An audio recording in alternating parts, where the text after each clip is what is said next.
안녕하세요, 캡슐노다 실무자입니다.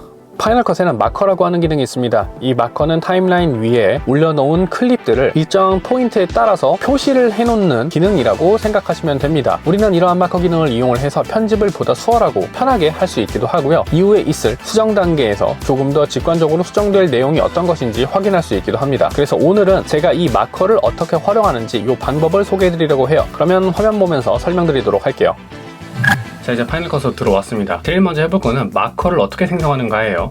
마커를 생성하는 방법은 간단해요. 원하는 위치에 올려주고요. 그 다음에 단축키 M을 눌러주면 이런 식으로 마커가 생성이 됩니다. 그리고 이 마커를 제거하고 싶을 때는 우클릭 하신 다음에 딜렉트 눌러주시면 깔끔하게 사라지게 되죠. 지금 화면에 보시는 것처럼 제가 총 4개의 마커를 찍어 놨습니다. 근데 보시면 마커의 색상이나 디자인이 미묘하게 달라요. 이거는 마커의 종류에 따라 색상이나 모양이 조금씩 달라지게 되는데, 지금부터는 마커의 종류가 어떤 것들이 있는지 하나씩 살펴보도록 할게요. 자, 첫 번째 마커는 파란색으로 표기가 되어 있는 스탠다드 마커입니다. 우리가 M키를 눌러가지고 마킹을 하게 되면은 디폴트 값으로 설정되어서 바로 화면에 나타나게 되는 게 바로 이 파란색 마커입니다. 그리고 두 번째 종류 마커는 주황 색깔의 투두 마커입니다. 이 투두 마커는 할 일 목록이라고 생각을 하시면 되는데, 이 옵션, 그러니까 이 마커를 선택을 하시게 되면은 이 스탠다드에서는 보이지 않던 컴플리트라고 하는 마커가 뜨게 됩니다. 그래서 이 해당 부분에 대한, 그래서 마커가 찍어진 이 클립의 수정이 완료가 되었다 라는 용도로 이렇게 컴플리트를 찍어주면 되고요.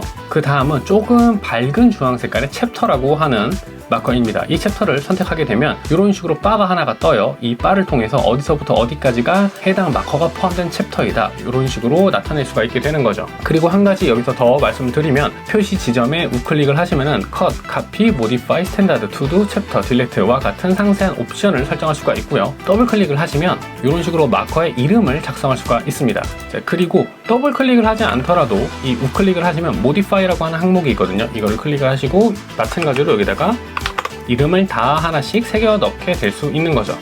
그리고 우리가 이렇게 더블 클릭을 해야만 그러면은 마커의 이름을 볼 수 있느냐? 그건 아니에요. 인덱스 항목을 선택을 하시면 태그라고 하는 탭이 있습니다. 이 메뉴 딱 들어가시면 우리가 지정한 마커들의 종류와 이름, 그리고 정해져 있는 위치를 모두 확인할 수가 있습니다. 그리고 해당 이름의 마커를 선택을 하면은 자동적으로 해당 마커 쪽으로 이동을 하게 되는 모습을 확인할 수가 있죠. 자, 그럼 이제는 마커를 어떤 식으로 활용하면 되는지 요거를 좀 확인을 해보도록 할게요. 자, 첫 번째는 이제 스탠다드 마커인데, 이거는 그냥 표기만 해놓는 거고, 간단한 편집 포인트나 지점을 표기할 때 저는 그렇게 사용을 하고 있어요. 그래서 어떤 활용법이라기보다는 그냥 디폴트 값으로 사용하고 있다, 이렇게 이해를 해주시면 될 것 같고, 그 다음에 요거 투두랑 컴플리트 한번 보도록 할게요. 투두랑 컴플리트는 이후 수정될 가능성이 높은 클립 또는 그러한 영역을 표시할 때 사용을 합니다. 그래서 이거는 이제 내가 나중에 수정할 클립이다, 이렇게 체크를 해놓고 그 이후에 해당 클립이 완료가 됐으면 컴플리트로 바꿔주게 되는 거죠.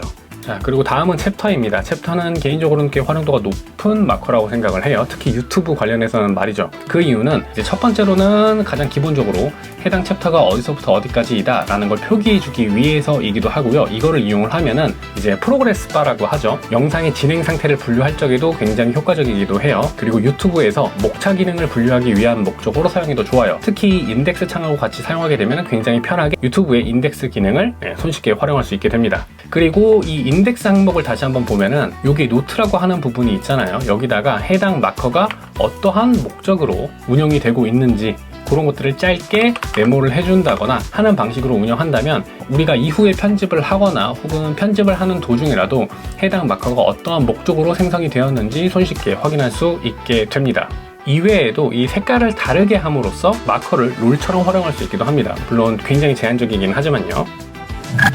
지금까지 제가 마커가 뭔지, 마커의 종류가 어떤 것이 있는지, 그리고 이런 것들을 어떻게 활용할 수 있는지 짧게 설명을 드렸습니다. 그리고 제가 이런 파이널 컷 관련된 내용이라든가 혹은 노션이라든가 이런 내용들을 계속 말씀을 드릴 적에 계속 강조하는 내용이 있죠. 기능이 어떤 것을 제공해 주느냐, 이게 중요한 게 아니라 제공되는 기능을 어떻게 활용하느냐가 훨씬 더 중요하다는 점, 이 점 꼭 명심하셨으면 좋겠습니다. 오늘 영상은 여기까지고요. 오늘의 컨텐츠가 여러분들의 비디오 라이프에 조금이라도 더 도움이 되었길 바라며 마치도록 하겠습니다. 지금까지, 그리고 앞으로도 전 캡스톤다 실무자입니다. 감사합니다.